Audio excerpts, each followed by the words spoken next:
बंधुओं, इसे अनुमोदना कहते हैं। क्या कहते हैं इसे?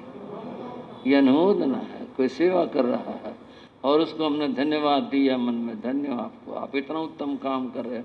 और एक बल्कि पागल होने के दिमाग खराब हो रहा है इनका, खाम में पैसा बर्बाद करते फिर रहे, ये भी एक भाव हो सकता है और ये भी एक भाव है। भाई धन्य इनको। उस अनुमोदना का उस वृद्ध को महान फल हुआ।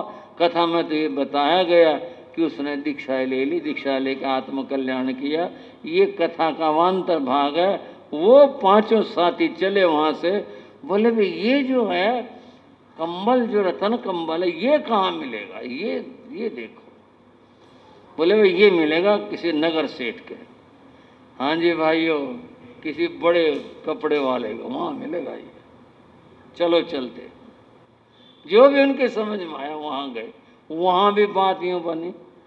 उसने पूछा भी तुम रतन कंबल का करोगे क्या? तुम्हारा क्या मतलब है, क्या बात? उन्होंने बताया। वो भी बहुत प्रसन्न हुआ। भाई बड़ी उत्तम बात है, मेरे पास है रतन कंबल और तुम ले जाओ। कथा में बताया उसने भी पैसे नहीं लिए, ये भी अनुमोदना थी। बोले ले जाओ। दोनों चीजें ले करके वे साथी आए अपने साथी के पास में, वैद्य के पास में। आकर के बोले ले भाई, तू कह रहा था ना जीवानंद कि मैं ठीक कर दूंगा, हम ले आए चीजें तो ये ले। बोले भाई श्यामा तुम्हारे को धन्यवाद दोस्तों, अब मेरा चमत्कार भी देखो, मैं भी बताता हूँ। चलो। सारे साथी चल दिए, गए ढूंढने के लिए साधु को। जंगल में मिले साधु, ध्यान में खड़े हुए थे। नगर में आए थे वो भिक्षाचर्या के लिए। जो कुछ था उनका हुआ न हुआ वो महत्वपूर्ण बात नहीं। बात ये कि वो जंगल के बाहर ध्यान में खड़े हुए, वहाँ पर उन्होंने देखा और सारा शरीर जैसे मधुमक्खियों का छत्ता होता ना, ऐसे मक्खियाँ सारे शरीर पर चिपटी हुई और उनको नोच रही थी और चुपचाप खड़े हुए थे। कितना कष्ट है ये साधु को, कितना कष्ट है। उन्होंने बड़ी यत्न के साथ में उन सबको हटाया। हटा करके जीवानंद ने ग्लान भाव से, अब मैंने एक शास्त्रीय शब्द का प्रयोग किया है, इसको कहते हैं ग्लान भाव, मन में घृणा का न होना, नफरत का न होना। एक तो व्यक्ति सेवा करे, काम करे, और क्या नाटक करके दिखाऊं, मुंह फिरा करके रही हूं, करके रही हूं, करके रही हूं। ये ग्लानि है। मन में इतनी घृणा, शुद्धि रखना आदमी का काम है, लेकिन घृणा करना ये सर्वथा अलग है। घृणा अगर करी है तो सेवा का जो लाभ होना चाहिए वो नहीं होगा। जहां ग्लानि आ गई तो वहां लाभ नहीं होगा। ग्लान भाव, बिना किसी घृणा के सेवा करना। भाइयों, साधुओं को भी बहुत सारी बातें देखने को मिल जाती हैं। आप तो जाते हो पैसे लगा लगा कर देखने के लिए, और साधुओं को बिना टिकट ही मिल जाते हैं बहुत सारी बातें देखने के लिए। एक भाई आए और बोले जी माता जी बीमार हैं और आप मंगली सुनाया हो। मैं कहा चल पड़ेंगे, कोई बात नहीं। मैं और श्री अमित मुनि जी उसके साथ गए, घर पर पहुँचे। उसकी माता जी बीमार थी, चारपाई पर लेटी थी, सारा शरीर बेचारी का बहुत कमज़ोर सा था, कपड़ा उड़ाया हुआ था। हमने तो साधु भाषा में माता जी के लिए 2 शब्द पूछे। हाँ जी माता जी ठीक हो, कैसी तबीयत है? हौसला रखो, घबराओ नहीं, नमोकार मंत्र शांतिनाथ ये जपते रहो, पढ़ते रहो। और फिर भाई ने कहा मंगली सुन लो। बोले अच्छा। उसने सहारा दे करके माता जी को बैठा किया। कुछ जैसे बैठे ना, उनको उपकाई सी आई और उपकाई के उनको उल्टी आ गई। मैं क्या बताऊं इस बात को आपको। मैं इस बात की कितनी बार सुनाकर प्रशंसा करता हूं उस बेटे की। उसने पल नहीं लगाया, उसने अंजलि कर दी मेरे सामने। और उसकी माता को जो वो मनाया अंजलि लेकर, और क्या कहते माता जी और आ रही है तो और निकाल लो। और जो शुद्धि तो करनी थी। मैं उस बेटे को, उस भाई को याद करता हूँ। कितनी बार याद करता हूँ, बेटा हो तो ऐसा। जरा सी नफरत नहीं करी उसने, जरा से भी नहीं तो बहुत सारी बातें हैं। रुक जा मुंह रोक ले, हाथ रखा ले, मत असला लाया माँ भी लाया, ये लाया वो लाया, कितनी बात कही जा सकती थी, उसने नहीं पल लगाया। आज भी है वो भाई। मैं सोचता हूँ बेटा होने का सार ही यही है, और जो इस तरह से सेवा कर सके। ए ग्लानि भाव, जो शब्द मैंने आपके सामने शास्त्र का कहा कि ग्लानि नहीं आई, जरा सी भी ग्लानि नहीं आई। बंधुओं, ये भाव सेवा भाव होता है। श्रावकों श्राविकाओं और मेरे युवा श्रावकों, आप सबको मैं ये बात कहना चाहता हूँ, पुत्र होने का अर्थ ही यह है। दो बात आपको और बताता हूँ यहाँ। गुणे गण गणने समारंभे, एक जगह बैठे हुए थे कुछ लोग और गणना हो रही थी, भाई कौन विद्वान है। 1 2 3 4, आपको नहीं गिन रहा, मैं तो अपनी बात बता रहा हूँ। एक कोई आगे आया तो हाथ पीछे हो गया, फिर गिन लिया आगे। तो कहा भाई जिसकी गिनती नहीं हुई वो अपनी माँ का बेटा क्या है। जिसकी गिनती नहीं हुई, अच्छों में विद्वानों में उसकी गिनती नहीं हुई, यानी पढ़ा लिखा नहीं था, उसको गिनती करते कैसे। बोले उसमें और एक वंध्य स्त्री में फर्क क्या रह गया। वो काहे के पुत्र वतु है, जिसके बेटे की गणना ही नहीं हुई। क्या है वह, कुछ भी नहीं है। दूसरी बात बंधु आपको बता रहा हूं, वो उसमें कहा है वैदिक धर्म में कि पुत्र शब्द का अर्थ क्या होता है।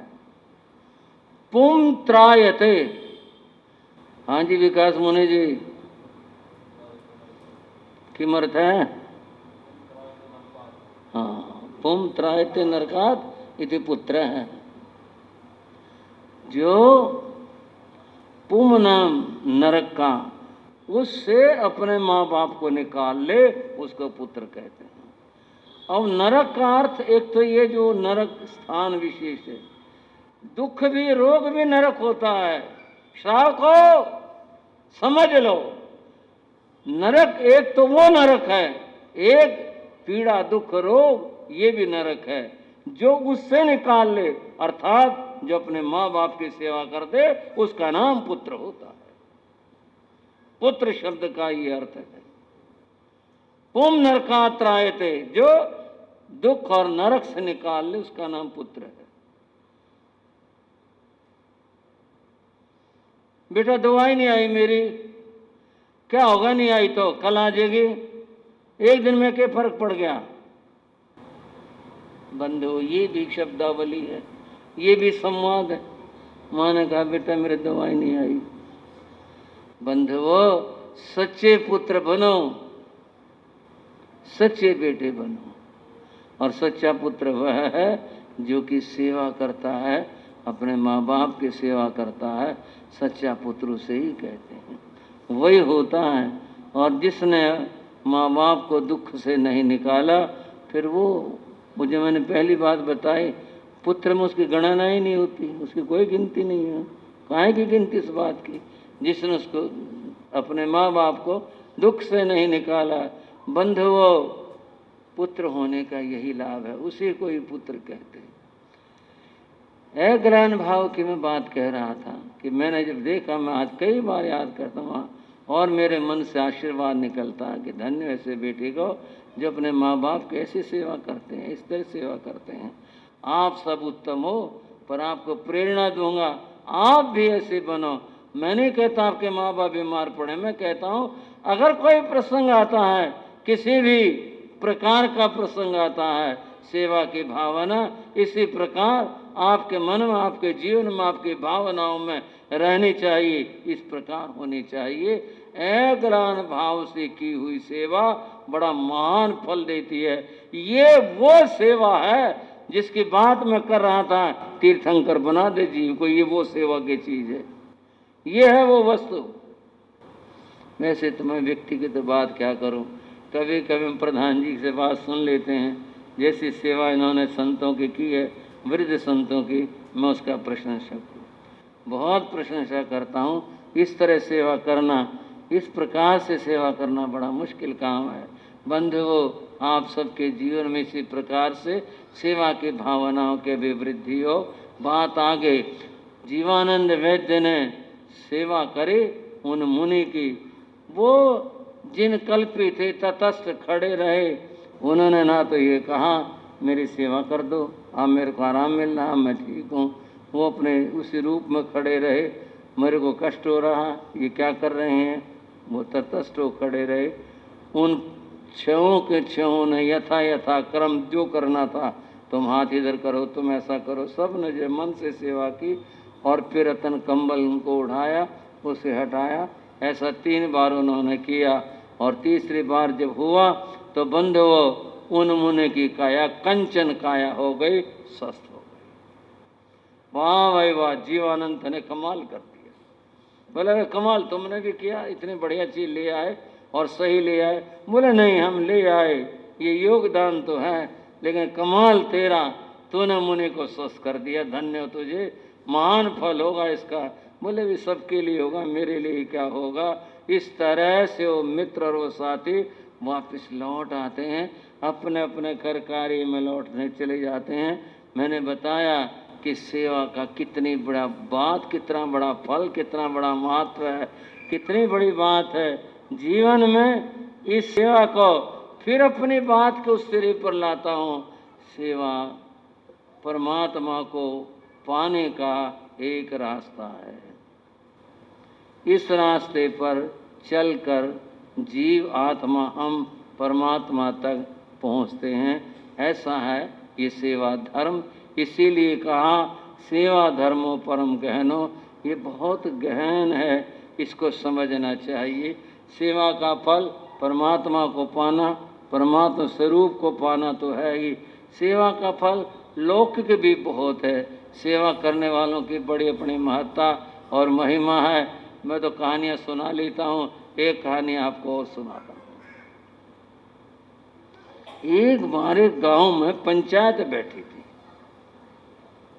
लोग बैठे थे, कोई होगा मामला, 100 बात होती हैं, चल रही थी बात। वो मामला जो था पंचायत का, वो बात हो ली, फिर तो खाली से बैठे थे लोग, बात कर रहे थे। एक आदमी ने एक सवाल उठाया। सवाल ये उठाया, क्यों भाई ये बताओ अपने गांव का नाम क्या है। सारे बोले गांव में रहते इतनी जिंदगी बिता दी, गांव का नाम तुझे नहीं, हमारे को पूछेगा तू गांव का नाम? नहीं भाई, मैंने पूछना है, अपने गांव का नाम बताओ।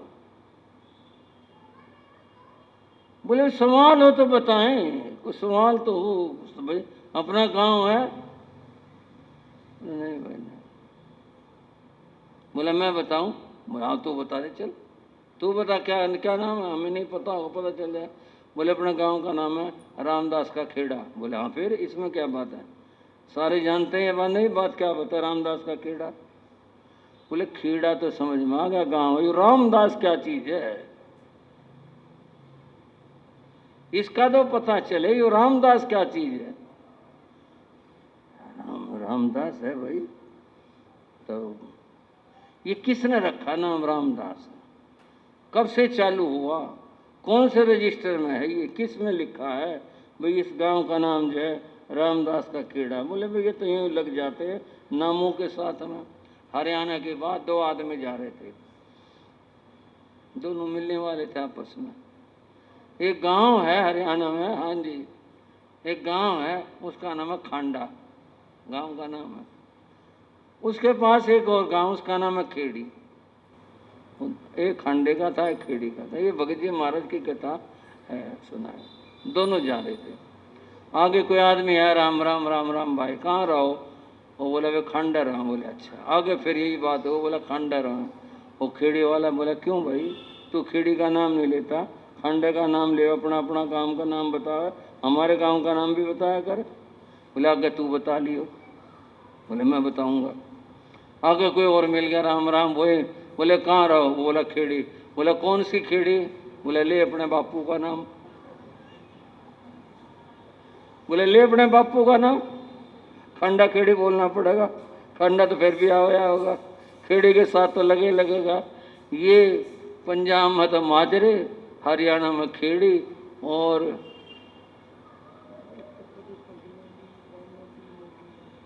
बहुत सारी इस तरह के हैं।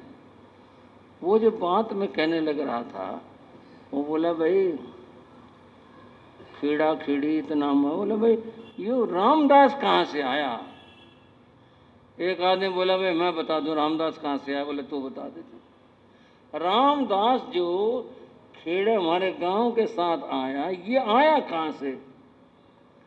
बोले भाई मैं बता दूंगा। बोले तू बता दे, हम तो पूछ रहे हैं। बोले जब तक मैं ना आलूँ तब तक जो है बैठे रहना यहाँ पर। बोले हाँ बैठे रहेंगे। फिर वो बोला अच्छा मैं नहीं, आप में से कोई एक आदमी हमारे जितने भी लोग बैठे इनमें से किसी के घर जाओ और घर जा कर के ये कहना कि वो पंचायत में मेहमान आए हैं, और फिर बताना क्या जवाब मिला। एक आदमी बोले किसके जाओगे। फलाने के। इनके चला जा, इनके चला जा। एक आदमी उठ करके, आप कल्पना कर लो, मोहन सोहन यज्ञदत्त रामदत्त कुछ भी, किसी के जो है हो गया। वहाँ जाके बोला पंचायत में 10 आदमी आए हैं, मेहमान हैं, उनका खाना होना है। बोले सारा काम मर गया, हम ही पाए बता, और कोई नहीं रहा हमारे आया है, हमारे नहीं रोटी बन सकती। वो जी वापिस आ गया। बोले भाई वो तो ये बोल रहे। बोले चल भाई अब रामदत्त के भेजो। यज्ञदत्त का तो जाया ही, वहाँ भी जाओ मिला। एक और के पूछा, एक और के पूछा। वो बोला अब मैं बताता हूँ, अब रामदास के जाओ। एक आदमी रामदास पे गया। बोले रामदास मिल गया। रामदास बोले हाँ भाई। बोले वो 10 आदमी आए हैं पंचायत में, तो उनके खाने की बात थी। बोले अच्छा ऐसा खाने बनने में तो भाई 10 मिनट लगेंगे। ये दूध है, दूध ले जा और दूध पिला मेहमानों को, और मैं भी खाना बनवा रहा हूँ, और मैं आया, देख जाने मत दियो किसी को भी।